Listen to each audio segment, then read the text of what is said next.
धूमधाम के साथ एक शादी हुई थी इन्फ्लुएंसर टिकटॉकर रजब भट्ट। अब उसने अपनी अहलिया को रिसेंट तलाक दे दी है। एक टिकटॉकर जिसके ऊपर पहले केस भी बने हुए हैं और चीज़ें भी हैं और वो अपनी फैमिली को भी टिकटॉक में शामिल करके उससे कमाई कर रहा है। वो बच्ची ने कैसे सोच लिया कि वो उसकी इज्जत करेगा या वो पब्लिसिटी लेना चाहता है? ये प्री प्लान था सारा कुछ। ये भी होता है, बिल्कुल ठीक ठीक है। है। अच्छा डॉक्टर साहब, मे भी आपको तो नहीं आइडिया होगा क्योंकि मैंने ऑफ द कैमरा जब आपसे बात की तो आपने कहा कि कौन है वो रजब भट्ट। हाँ। और बिल्कुल आपको नहीं पता, नहीं, लेकिन मुझे उसके नहीं पता। 8 मिलियन सब्सक्राइबर हैं। मीन दैट कि उसको 80 लाख पहले पाकिस्तानी, बाद में उसने अपना कोई चैनल डिलीट किया, फिर दोबारा से वो तकरीबन कोई 20 लाख के करीब हो गए। मतलब कि 80 लाख के करीब उसके फॉलोअर हैं। और हैं कौन से, जो ज़्यादा जो मैंने देखा ना लोगों को, मेरे ऑफिस में भी बच्चे देख रहे होते हैं तो वो उनकी एज जो है वो 16 साल 17 साल, जो इंटर्नी होते हैं वो उनको बड़े शौक से देखते हैं। अब वो रजब भट्ट का कुछ इंट्रोडक्शन में आपको ये बता देता हूँ कि वो एक इन्फ्लुएंसर है, टिकटॉकर है, फैमिली व्लॉगिंग करता है जिसमें वो अपनी बहन को, अपनी माँ को, सबको बीच में लेके आया। और अब तक वो काफ़ी बोंगिए भी मार चुका है, ठीक है, जिसकी वजह से उसे जो है वो पहले भी मुकदमात का भी सामना रहा है, कोई ना कोई ऐसी कभी खैर। अभी उसकी शादी के हवाले से काफ़ी हद तक सोशल मीडिया पर डिस्कशंस जारी हैं कि इतनी कामयाब शादी जिसके ऊपर करोड़ों रुपए लगाया गया, इतना पैसा फेंका गया कि वहाँ पर बैठे हुए लोग जो हैं वो यूँ समझ लें कोई पैसों के अंदर ही वो आधे दब गए थे, इतना पैसा फेंका गया जब उसकी शादी हुई। और वो तकरीबात भी जारी रहीं, मामलात जारी रहे। अब उसने अपनी अहलिया को रिसेंट तलाक दे दी है। तो आज हम इस पॉडकास्ट में ये लोगों को बताना चाहते हैं कि ये इस शादी के हवाले से आप क्या कहेंगी, और कौन-कौन से, आप अक्सर कहती एमओयू साइन होने चाहिए, तो कहाँ पे इन दोनों की शादी में गलती हुई है जो अभी तलाक की वजह बनी है? गलतियाँ ही गलतियाँ हैं, शुरू से लेके एंड तक गलती का ये एक एग्ज़ाम्पल है। ठीक है। नंबर 1, या तो ये फिर एक पब्लिसिटी टैक्टिक है या वो पब्लिसिटी लेना चाहता है। ये प्री प्लान्ड था सारा कुछ। ये भी होता है, बिल्कुल ठीक ठीक है। है। हुँ, अगर ये प्री प्लान्ड नहीं था हुँ, तो हर जगह रेड फ्लैग्स थे। जो लड़की वाले जो इसको अपनी बेटी दे रहे थे, उनके लिए तो एक-एक कदम पे रेड फ्लैग्स थे। अगर वो हुँ, मुसलमान हैं और उनको यकीन है कि क़यामत का दिन आना है और हमने रिसरेक्ट होना है और अपने अल्लाह के आगे जवाबदेह होना है और अपनी बेटी को जिन्होंने पाल-पोस के बड़ा करके, तो फिर कम से कम एक ऐसे शख्स के हवाले करें जो दीन के करीब हो। दीन के करीब इस तरह ना हो कि जैसे वो मौलाना हो या मुल्ला हो या वो 4 बुर्के उसको पहना दे, इस तरह नहीं। आप मॉडर्न दीनदार लोग भी होते हैं, हुँ, जो अपनी शक्ल से इस तरह नहीं लगते लेकिन उनको दीन की पूरी समझ होती है ठीक है। और वो इम्प्लीमेंट करते हैं अपने वाइफ़्स के ऊपर, अपने घराने में। तो एक टिकटॉकर जिसके ऊपर पहले केस भी बने हुए हैं और चीज़ें भी हैं और वो अपनी फैमिली को भी टिकटॉक में शामिल करके उससे कमाई कर रहा है।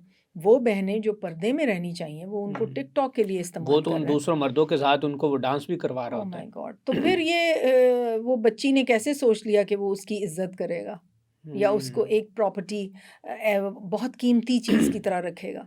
ठीक है। औरत जो है, वो देखिए मैं कई बार ये मिसाल देती हूँ कि अगर आप नकली ज्वेलरी आपके पास है और एक असली हीरा है, हुँ, तो आप नकली ज्वेलरी तो घर में कहीं भी फेंक देंगे कि फेंक जी दें, कोई उठाता है तो उठा ले। उठाता है तो उठा जो लेगा। हीरा कीमती होगा आप पता नहीं किस सेफ में उसको रखेंगे छुपा के कि ये कोई ले ना ले। ले ना तो ले, बेटियां तो हीरा होती हैं, बिल्कुल। बहनें तो हीरा की तरह कीमती होती हैं हुँ, और वाइफ्स तो हीरे की तरह कीमती होती हैं। बिल्कुल, इनको तो छुपा के रखना चाहिए कि बिल्कुल, हर एक की नज़र ना पड़े। ठीक है। आप उनको बेच के उनकी कमाई खा रहे हैं। ये हुँ। तो बहुत ऑब्जेक्शनेबल है और ये जो लोग मेरे हिसाब में जिसने शादी की वो भी दीन से दूर, जिन्होंने अपनी बेटी दी वो घराना पूरा दीन से दूर। हुँ, बर तलाश करते वक़्त आप देखें तो सही कि सबसे पहले कैरेक्टर, फिर इस्लाम से कितना उसको नॉलेज ताल्लुक है, है। हुँ, कितना अपनी लाइफ में उसने इम्प्लीमेंट किया हुआ है,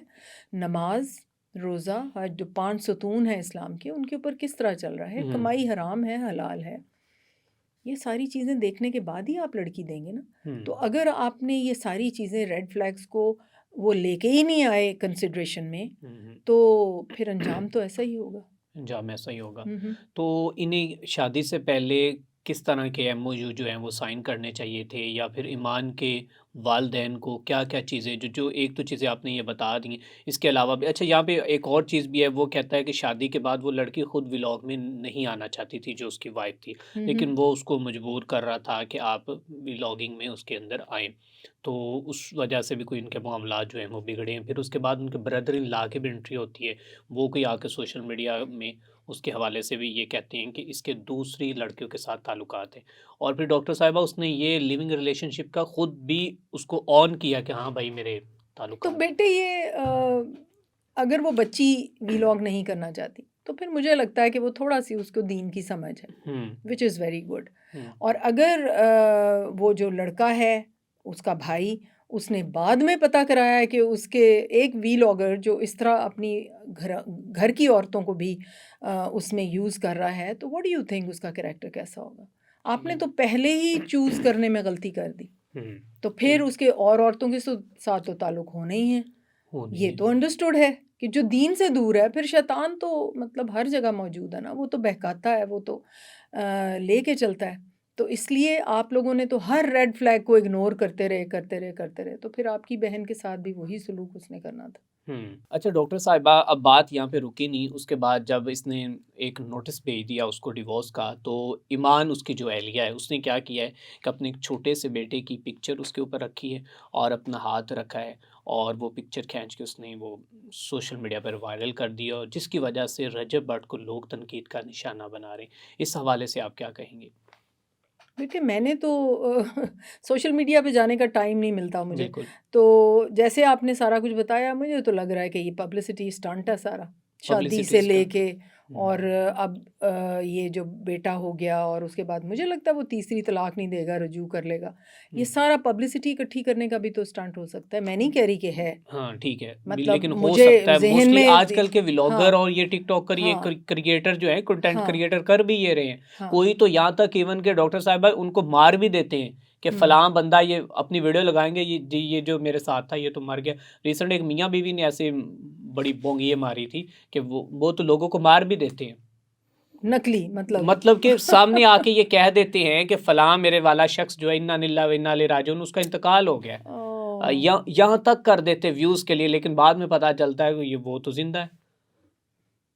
कमाल ही है वैसे ये दुनिया किस तरफ जा रही है। दुनिया किस तरफ जा तो रही है। मेरे ख़्याल में ये पब्लिसिटी स्टंट है, ये पहले शादी इतनी धूम-धाम से और उसके बाद अचानक तलाक वो जो एक नबिया वो डॉक्टर नबी न्यूट्रिशनिस्ट जो हाँ है, जी, जी। डॉक्टर तो साथ ना लगाओ हाँ, अच्छा ठीक है। ओके, ओके सॉरी जी। वो नबिया जो है, वो उसने पहले धूम-धाम से शादी मुझे लगता है ये उसी के नक्शे कदम पे चल के उसने कहा चलो हुँ। आपको वीलॉगर लगता है कि रजब भट्ट भी डॉक्टर नबिया के नक्शे कदम पर ही चल रहा है? मुझे लगता है ये प्री प्लान्ड है सारा प्री कि प्लान्ड और हाँ। उसका तो वो ड्रामा बेनकाब हो गया था, ये तो कन्फर्म है। हुँ। वो तो उसकी अपनी ही वॉइस नोट सारी चीज़ें लीक होगी और वो बजाय वो शोहरत के वो पस्ती की जानिब चले गए।